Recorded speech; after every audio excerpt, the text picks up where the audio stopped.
yang bisa menjadi kesalahan karena pikiran kita ngarep-ngarep kodam, ya, maka nanti datang jin-jin dari sekitar menyerupai seperti yang kita imajinasikan.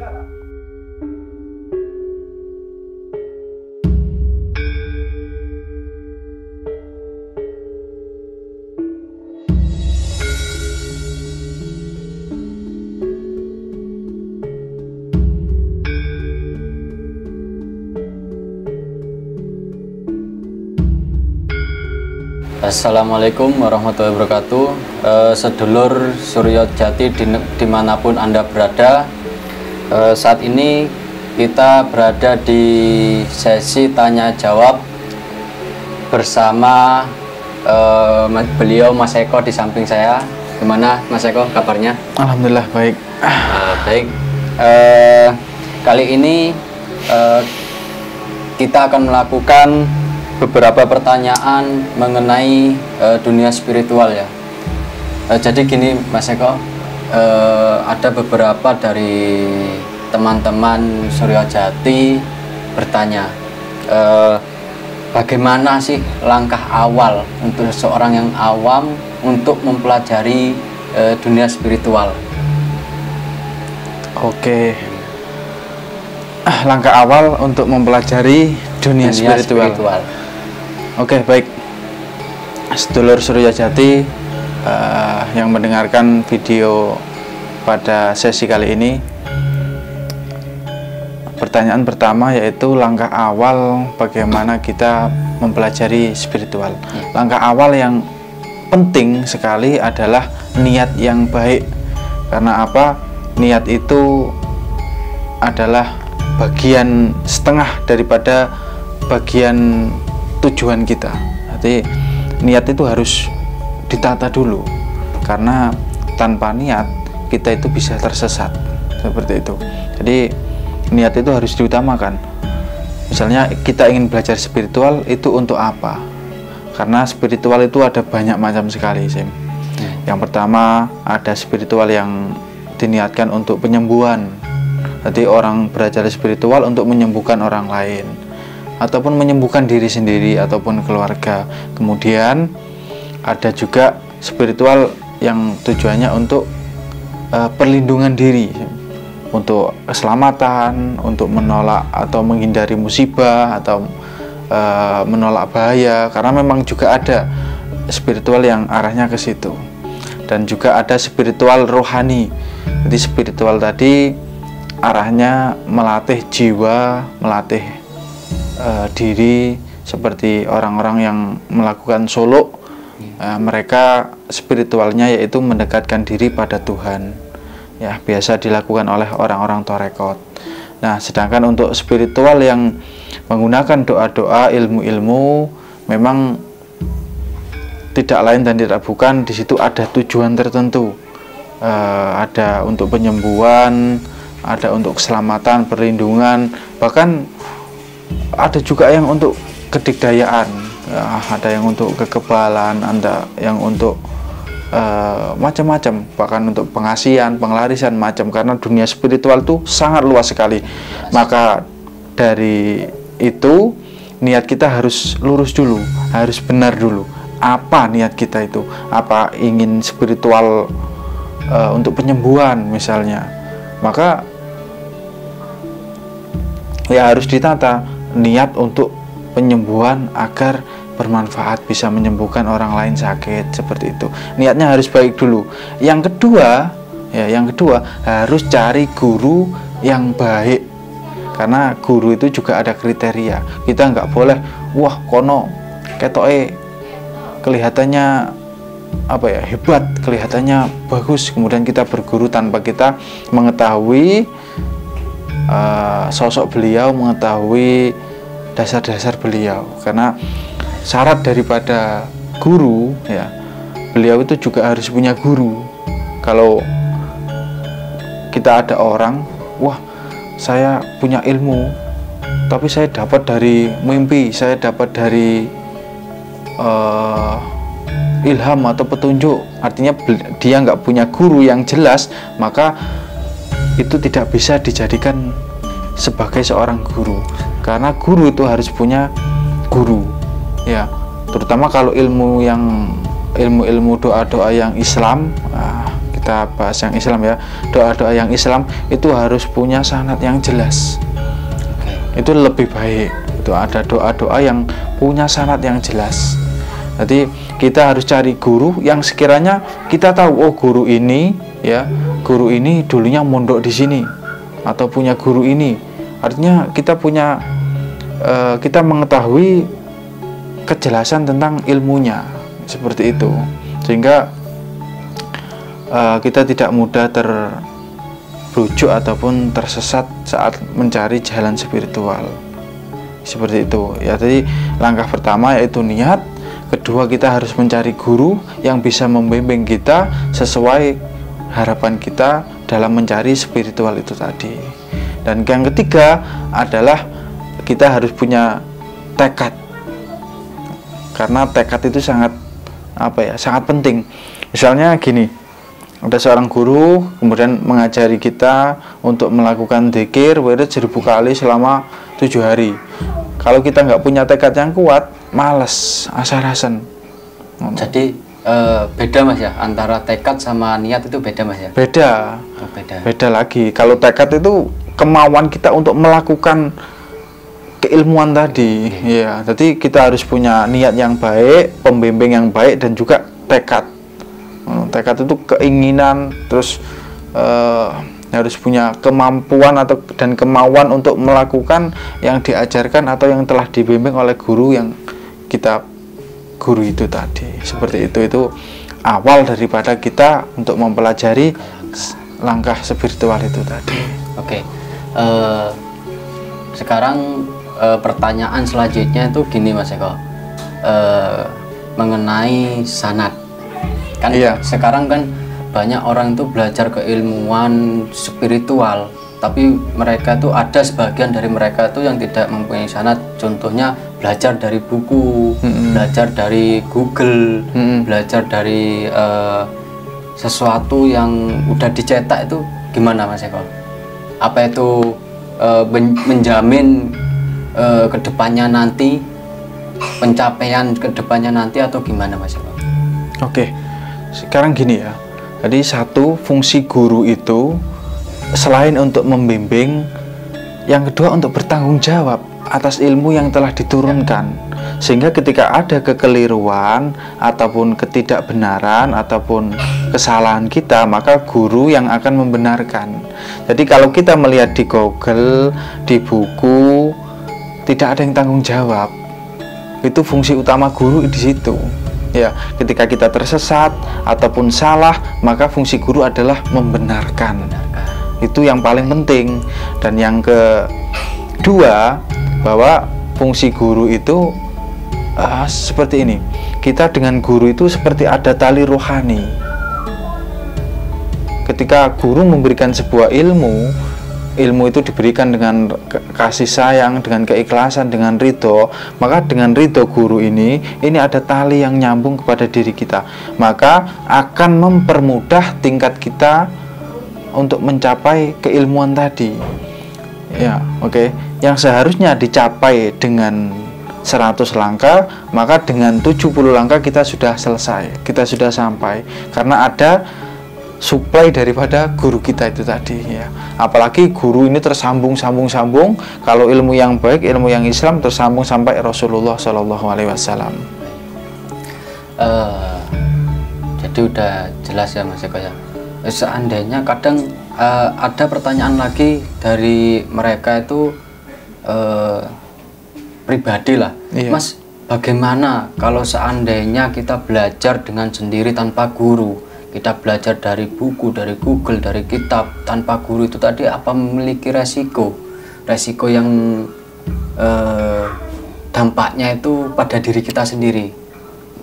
Monggo Mas Eko, menurut jenengan pripun? Kalau dampak meskipun dengan guru tentu ada.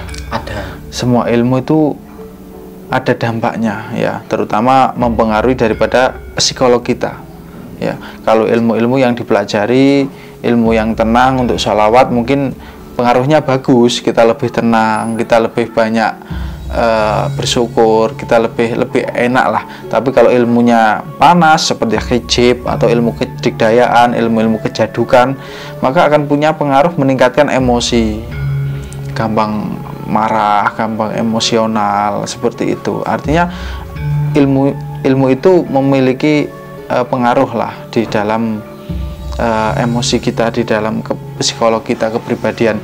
Sehingga kalau kita mengamalkan ilmu tanpa guru, kita lihat di buku, maka kita tidak tahu ilmu tadi kita cocok dengan kita atau tidak. Kalau kita pemarah, maka yang paling bagus kan ilmu-ilmu yang dingin, ilmu-ilmu yang punya sifat dingin, sehingga tidak menambah emosi kita.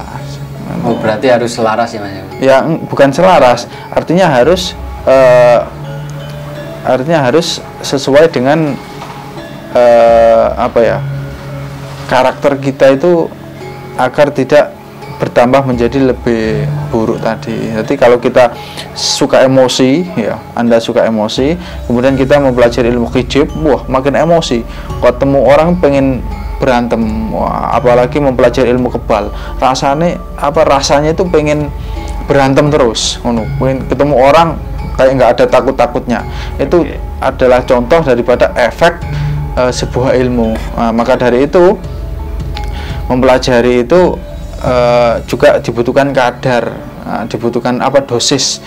Guru ini kan kadang memberikan dosis ilmu-ilmu yang pas untuk diri kita. Nah, kalau kita dari buku kan nggak ada di situ dosisnya, nggak ada. Selain itu, di buku itu juga kita belum tahu ilmu dasar, menengah, ilmu-ilmu tingkat tinggi.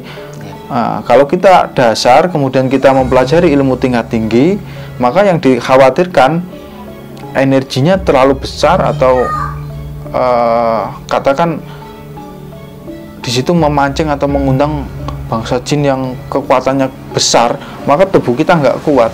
Yang terjadi bisa linglung, bahkan bisa sampai stres atau gila itu kalau salah mengamalkan seperti itu. Karena gini, kalau kita mengamalkan doa, ya, ini yang harus digarisbawahi dan sangat penting.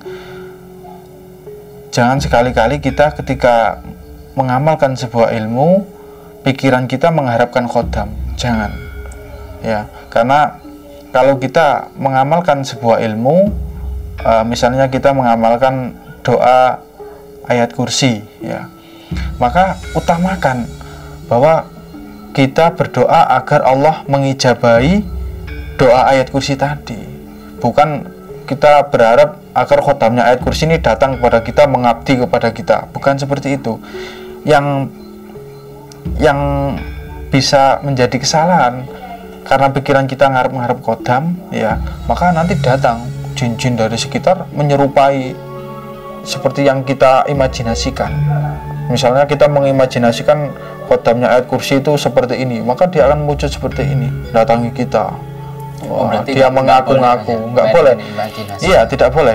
Maka ketika kita mengamalkan ilmu, niatnya harus baik dulu. Yang kedua, jangan sekali-kali kita mengharapkan khodam, mengharapkan bangsa jin, mengharapkan pendamping. Jangan. Ilmu itu minta kepada Allah. Makanya banyak sekali doa kan, Allahumma ja'al iblisa minasyaitonir rajim, Allahumma in ahadun, ya Allah, ya Allah, ya Allah, kan itu kan meminta kepada Allah. Seperti itu. Jangan mengharapkan khodam. Meskipun di situ ada khodam, biarkan. Kita tidak perlu mengharapkan itu. Ya. Jadi kita cukup ikhlas, cukup meminta agar Allah mengijabahi doa kita, karena biasanya ada ilmu yang ditirakati, dipuasai. Puasa itu kan untuk mempermudah atau tercepatnya terkabulnya doa. Karena orang yang berdoa sebelum berbuka itu kan diijabah, cepat diijabah. Nah, dari situ ketika kita puasa, maka sebelum berbuka kita baca doa yang kita amalkan tadi. Seperti itu. Mungkin sedulur Surojati udah memahami apa yang untuk menjadi dasar-dasar menjalani dunia spiritual, ya. Ada lagi Mas Sim, ya, bahwa dasar spiritual itu yang pertama adalah energi. Jadi inti daripada spiritual itu adalah energi. Jadi apapun itu, pakai doa ataupun meditasi, pernafasan, tenaga dalam, atau biasa disebut cakra, chi, prana, yin dan yang, itu hubungannya semua dengan energi, Mas Hasim. Ya. Jadi dasar utamanya itu adalah energi. Kita ini sebagai wadah. Saya analogikan kita itu sebagai baterai. Tubuh ini ya, tubuh kita itu sebagai baterai. Di dalam tubuh ini ada dua wadah, Mas Hasim. Yang pertama ada wadah fisik, yang kedua ada wadah batin. Ya, wadah fisik itu digunakan untuk menyimpan energi yang dihasilkan daripada olah gerak seperti tenaga dalam, pernafasan. Nah, itu kemudian daripada wirid-wirid yang dibaca secara keras, secara sadar, itu energinya akan disimpan di dalam tubuh. Terus kalau energi yang batin itu energi di jiwa ya, itu hasil daripada kita meditasi, zikir, wirid-wirid yang halus seperti wirid Allah, Allah, Allah, dengan sangat tenang, dengan sangat